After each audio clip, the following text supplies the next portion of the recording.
Salam sehat sejahtera pemirsa setia Mata Ketiga. Hari ini kita akan kupas sejenak tentang eksperimen yang paling mengerikan dalam sejarah Universe 25. Sejak lama ilmuwan kerap melakukan eksperimen untuk mencari ilmu pengetahuan baru. Namun tidak semua eksperimen mereka berjalan mulus. Beberapa di antaranya menemui kegagalan. Salah satu yang berujung kegagalan adalah eksperimen Universe 25. Eksperimen yang dilakukan pada 1972 ini terbilang mengerikan. Sebuah pertanyaan yang telah lama diteliti oleh para antropolog adalah tentang nasib manusia sebagai penguasa bumi ini. Untuk mempelajari hal ini, pada tahun 1960-an, ahli perilaku hewan Amerika terkenal John Calhoun menggunakan tikus sebagai eksperimen untuk mensimulasikan nasib manusia. Hasil eksperimennya ketika itu sempat memicu kepanikan sosial. Calhoun menyewa sebuah gudang di sebuah peternakan di Maryland, AS. Kemudian membangun sebuah kotak dengan panjang dan lebar 25 meter, tinggi sekitar 1,5 meter. Kemudian dia membagi kotak itu menjadi 16 sektor lingkaran. Setiap area ini dilengkapi dengan dispenser air minum dan dispenser makanan. Kemudian membangun sarang tikus di dinding. Sebanyak 256 sarang tikus ditempatkan di area ini. Setiap sarang tikus dapat menampung 15 ekor tikus, hidup nyaman di dalamnya. Area ini dapat menampung paling banyak kurang dari 4.000 ekor tikus. Semua dispenser air dapat memasok 6.000 ekor tikus untuk minum. Sedangkan dispenser makanan bahkan bisa memberi makan 9.000 ekor tikus. Oleh karena itu, kurang dari 4.000 ekor tikus dapat hidup dengan nyaman di kawasan ini. Selain itu juga dilengkapi dengan pendingin udara yang baik di lingkungan ini, sehingga mereka dapat memastikan suhu dan ventilasi dan dijaga ketat untuk memastikan tidak ada musuh alami tikus yang masuk ke area ini.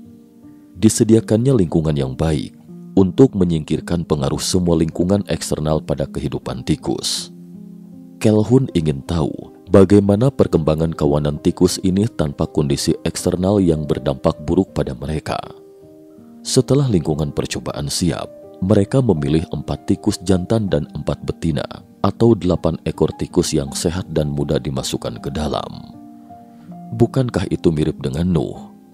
Ya, saya pikir Calhoun seakan mencerminkan kondisi Bahtera Nuh. Bahtera Nuh awalnya terdapat 4 pasang 8 anggota keluarga Nuh. Orang-orang ini adalah nenek moyang manusia. Jadi 8 tikus ini ibarat nenek moyang manusia, sehingga dengan mengamati perkembangan 8 tikus ini, dapat diketahui bagaimana manusia itu berkembang. Bagi kawanan tikus, lingkungan ini benar-benar seperti surga yang disebut Universe 25. Hal yang sejak dahulu kala menjadi impian setiap insan manusia yang berpijak di bumi adalah terbebas dari rasa lapar yang menghantui dan bisa bersenang-senang seumur hidup mereka. Paling tidak, inilah gambaran surga yang paling mungkin manusia ciptakan jika mereka kaya raya. Lantas, bagaimana jika seandainya hal itu bisa dimiliki oleh semua manusia di planet ini? Bagaimana jika seandainya manusia tidak perlu lagi khawatir pada makanan, tempat tinggal, pekerjaan, dan sebagainya, sebab semua yang dibutuhkan untuk hidup sudah tersedia kapan saja? Bagaimana seandainya jika tidak ada lagi para Jones, jomblo ngenes, kesepian yang khawatir tidak bisa menikah? Sebab kenikmatan seks bisa dinikmati kapan saja, dengan siapapun, berapa kalipun, bebas. Ingin memiliki anak atau tidak, bebas. Lalu, hierarki sosial seperti apa yang akan terbentuk? Lingkungan seperti apakah yang akan tercipta? Dan apakah menciptakan surga itu benar-benar tujuan terbaik bagi manusia? Untuk memahami jawaban dari pertanyaan itu, para peneliti kemudian dengan sangat lancang menyentuh ranah Tuhan itu dengan melakukan eksperimen penciptaan surga. Sebuah eksperimen yang kemudian dikenal dengan eksperimen Universe 25. Percobaan dimulai pada 9 Juli 1968. Seorang pengamat perilaku hewan bernama John Calhoun mulai melakukan eksperimen dengan apa yang ia sebut sebagai negeri utopia. Calhoun berupaya mensimulasikan keberadaan surga lewat makhluk berintelektual rendah. Jika makhluk semacam ini diberikan surga, apa yang akan terjadi? maka pilihannya jatuh pada spesimen paling berjasa dalam dunia sains, tikus. John Calhoun yang sangat penasaran pada perilaku hewan itu, mulai membangun gedung-gedung yang dipenuhi makanan dan air bagi kawanan tikus. Para tikus itu juga dibersihkan sampai bebas dari kuman. Segala yang mereka butuhkan disediakan di dalam ruangan itu. Hidup menjadi sangat indah dan nyaman bagi 4 pasang tikus jantan dan betina yang pertama kali dipersilahkan menikmati surga tersebut. Mereka tidak lagi mencuri makanan, tidak lagi khawatir akan dibunuh atau dijebak. Suhu di dalamnya bahkan senantiasa dijaga dan disesuaikan demi kenyamanan para tikus. Karena mereka tidak perlu pusing lagi mengenai makanan dan sarang, alhasil mereka melakukan satu-satunya kegiatan menyenangkan yang pasti dilakukan setiap makhluk dewasa ketika dipasangkan, kawin. Mereka kawin, dan kawin hingga berkembang biak berapa kali pun mereka mau. Itu benar-benar surga dunia bagi para kawanan tikus. Namun semua mulai goyah ketika para tikus mulai lupa diri. Jumlah mereka berkembang 2 kali lipat setiap 2 bulan. Dan sesuai dengan hukum eksponensial, populasi mereka melonjak drastis hanya dalam beberapa bulan selanjutnya. Menurut statistik mereka, dalam 250 hari, 111 ekor tikus lahir di lebih banyak wilayah dan hanya 13 tikus yang lahir di wilayah kecil. Artinya, di dunia tikus ini telah tercipta sebuah keluarga super besar dan keluarga sangat kecil. Tikus-tikus ini pada dasarnya tidak kekurangan apapun, tidak peduli berapa banyak jumlah mereka. Jumlah makanan yang disediakan tetap tidak terbatas, ketersediaan air berlimpah. Dan lagi mereka tidak perlu mengkhawatirkan kehadiran pemangsa.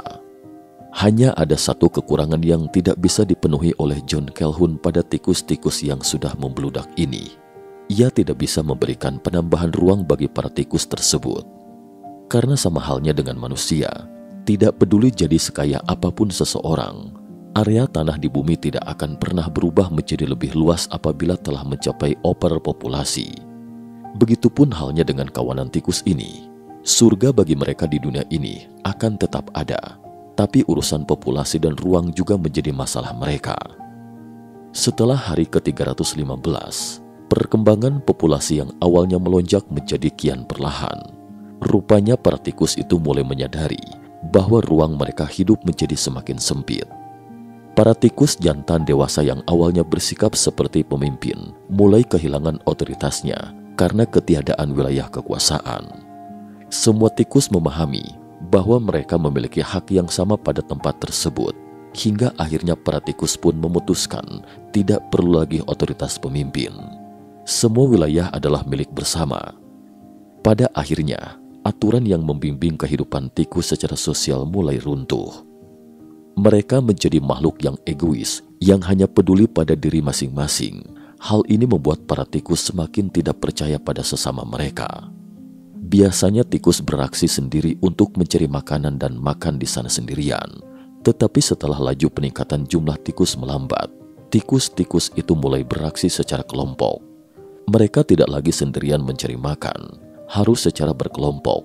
Mereka juga makan bersama kawanannya, bahkan menunjukkan ketakutan bertindak sendiri. Menurut Calhoun, timbulnya kondisi ini karena mereka memiliki hasrat sosial yang ekstrim. Artinya, meski berada di lingkungan yang serba tersedia, orang-orang akan memiliki keinginan yang besar untuk bersosialisasi. 8 bulan kemudian, yaitu ketika seluruh percobaan dilakukan selama sekitar 1,5 tahun, jumlah tikus mencapai maksimum 2.200 ekor.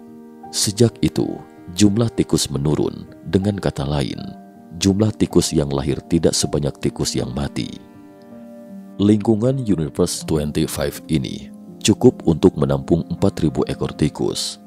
Tapi baru sekitar setengah jalan jumlah tikus mulai menurun tajam.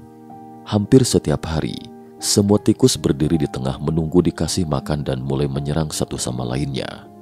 Saat semuanya kacau, mereka yang punya otoritas, hidupnya aman dan nyaman, tidak terikat pada kekerasan. Otoritas yang dimaksud di sini adalah mereka membuat kastanisasi sendiri berdasarkan kekuasaan. Calhoun menyebut alasan tikus-tikus ini berubah dari yang hidup bahagia menjadi saling bunuh berkaitan dengan kepadatan populasi. Calhoun menyebutnya the behavioral sink. Jika kelaparan tidak membunuh suatu populasi, mereka akan membunuh kaumnya satu sama lain. Meski makanan dan minuman tersedia, namun mereka tetap menyerang satu sama lain. Behavioral sink adalah istilah yang ditemukan oleh entolog John B. Calhoun untuk menggambarkan keruntuhan perilaku yang dapat diakibatkan oleh kepadatan penduduk. Kepadatan penduduk yang kita pahami ini adalah berapa jumlah penduduk per kilometer persegi. Kepadatan ini menurut Calhoun mengacu pada kepadatan sosial. Menurutnya, ketika kepadatan sosial terlalu besar, orang-orang tidak dapat lagi mengontrol ruang lingkup sosial mereka. Dan ketika mereka tidak dapat mengontrol waktu dan ruang sosial mereka, akan terjadi behavioral sink. Jadi jarak sosial sangat penting, sehingga masalah jarak sosial di masa lalu lebih cenderung merebak di kota-kota besar, karena kota-kota besar lebih padat penduduknya. Tapi sekarang jejaring sosial telah beralih ke internet, jadi tidak ada hubungannya dengan kota-kota besar atau kecil, dan mungkin ada wabah behavioral sink di mana saja. Terutama ketika media sosial kita secara berlebihan mengekspos beberapa privasi pribadi. Apakah itu aktif atau pasif? Tentu saja terutama pasif yang akan menyebabkan kerusakan permanen pada beberapa individu. Oleh karena itu, ada dua kondisi yang benar-benar menyebabkan behavioral sink. Satu adalah kepadatan dan lainnya adalah surga. Memiliki keduanya pada saat yang sama pasti akan menyebabkan behavioral sink. Sebuah negara dengan kehidupan yang sangat baik umumnya memiliki populasi yang relatif jarang. Negara-negara dengan kepadatan penduduk yang tinggi umumnya tidak begitu kaya. Jadi kedua kondisi itu belum bersatu. Satu-satunya yang relatif menyatu adalah Jepang. Kepadatan penduduknya besar dan kondisi kehidupannya baik. Oleh karena itu, tingkat kelahiran Jepang sangat rendah dan jumlah lansia sangat serius. Ini semua adalah tanda-tanda behavioral. Tingkat pernikahan rendah. Setiap orang tidak memiliki keinginan untuk bekerja atau mencari uang. Hidup ini terlalu nyaman, surga sudah ada, dan kepadatan penduduk juga tinggi. Artinya sudah ada tanda-tanda behavioral sink di Jepang, dan fenomena sudah terlambat jika tidak segera diatasi. Teori Calhoun seketika memicu perdebatan sengit ketika dicetuskan, bahkan sempat membuat kepanikan sosial. 2 tahun setelah percobaan ini dilakukan, tikus terakhir akhirnya dilahirkan, dan sejak saat itu juga populasi tikus Universe 25 kian meredup hingga akhirnya padam seluruhnya setelah tikus yang masih bernafas terakhir mati. Mereka punah, binasa, hilang dan hancur berkat kelakuan diri mereka sendiri. Eksperimen ini pun tidak hanya dilakukan sekali, tapi John Calhoun mengulanginya sebanyak 25 kali, yang menjadi dasar penyebutan eksperimen Universe 25 ini.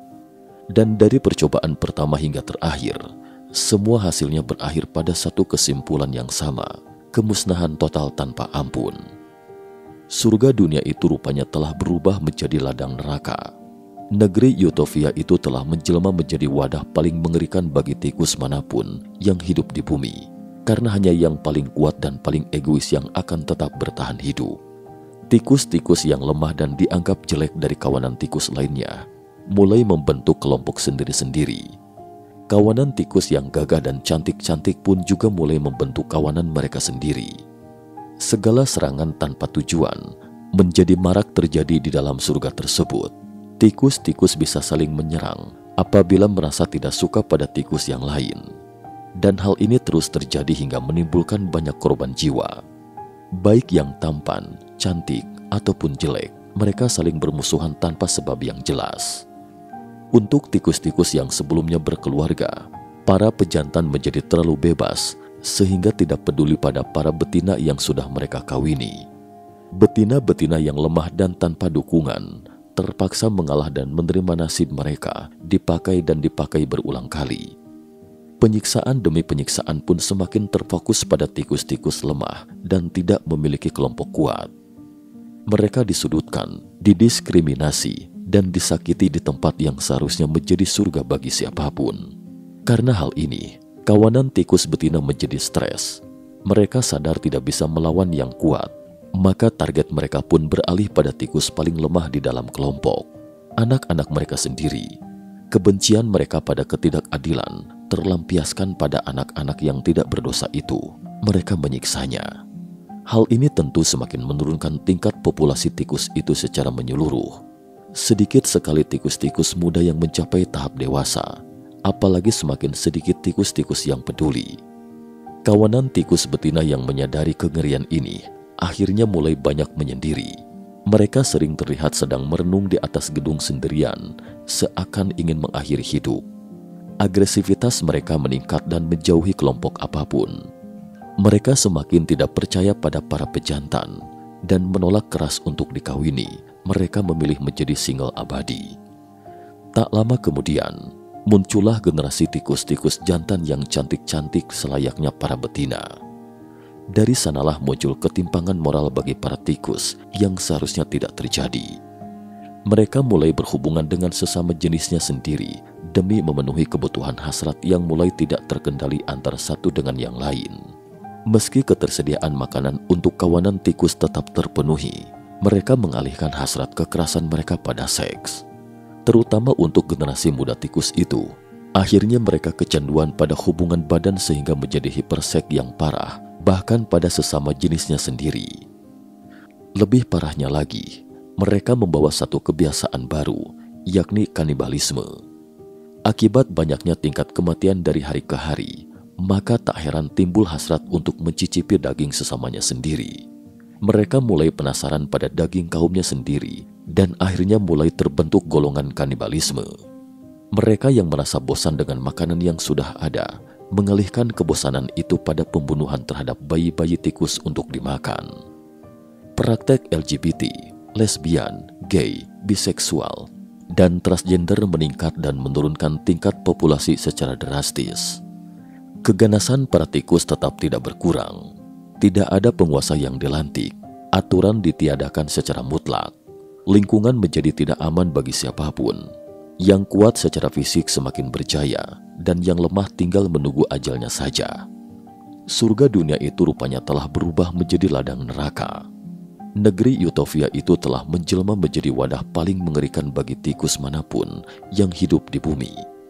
Karena hanya yang paling kuat dan paling egois yang akan tetap hidup. Apa yang terjadi sebenarnya? Apakah semua murni karena sempitnya wilayah? Lalu bagaimana kita menjelaskan dengan keganasan yang masih terjadi setelah wilayah mereka semakin longgar? Kalau boleh saya jabarkan terkait dengan kehidupan kita, jawabannya mungkin terletak pada tujuan yang dihilangkan dari hidup tikus-tikus ini. Tujuan yang menjadi pedoman kehidupan mereka hilang sepenuhnya, hingga banyak tikus-tikus yang tidak tahu harus berbuat apa dalam kehidupannya itu, akhirnya memilih menjadi tidak terkontrol. Tujuan itu menghilangkan bukan karena tidak ada, tapi karena tujuan itu telah terpenuhi tanpa adanya usaha. Mereka tanpa sadar telah kehilangan makna dari keberadaan mereka sendiri. Hidup hanya untuk makan, tidur, ngeseks, dan terus seperti itu tanpa akhir dengan diiringi wilayah kebebasan yang semakin berkurang karena diambil alih oleh orang lain. Pada akhirnya ketidakpuasan itu menjadi pemicunya. Banyak dari kita hingga saat ini merasakan hidup dalam kekangan atau belenggu yang menyulitkan. Merasa dipaksa hidup dalam aturan yang membelit segala seluk-beluk kehidupan kita. Sampai kita lupa bahwa keberadaan kekangan ini justru menciptakan tujuan dalam hidup ini. Jadi, tidak ada salahnya kita mengambil sedikit pelajaran dari Universe 25 ini. Kita sangat beruntung terlahir sebagai manusia.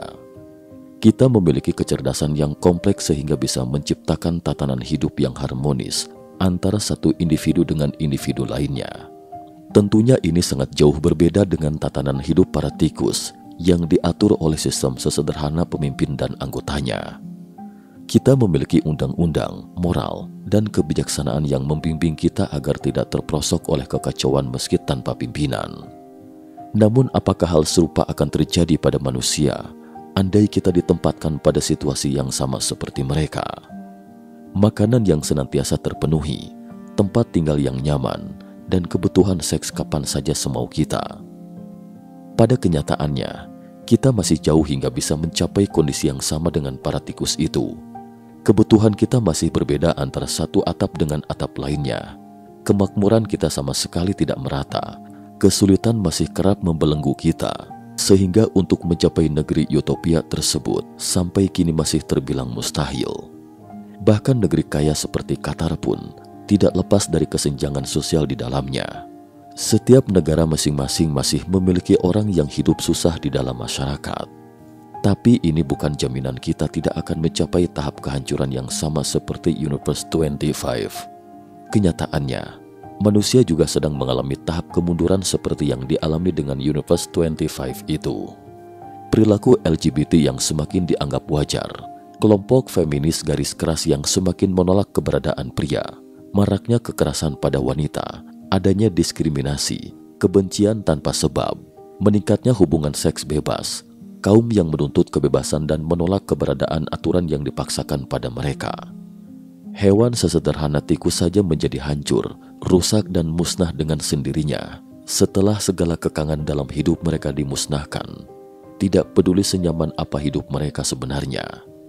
Hal ini karena satu hal mendasar yang tidak dimiliki para tikus, tujuan mutlak dalam hidup.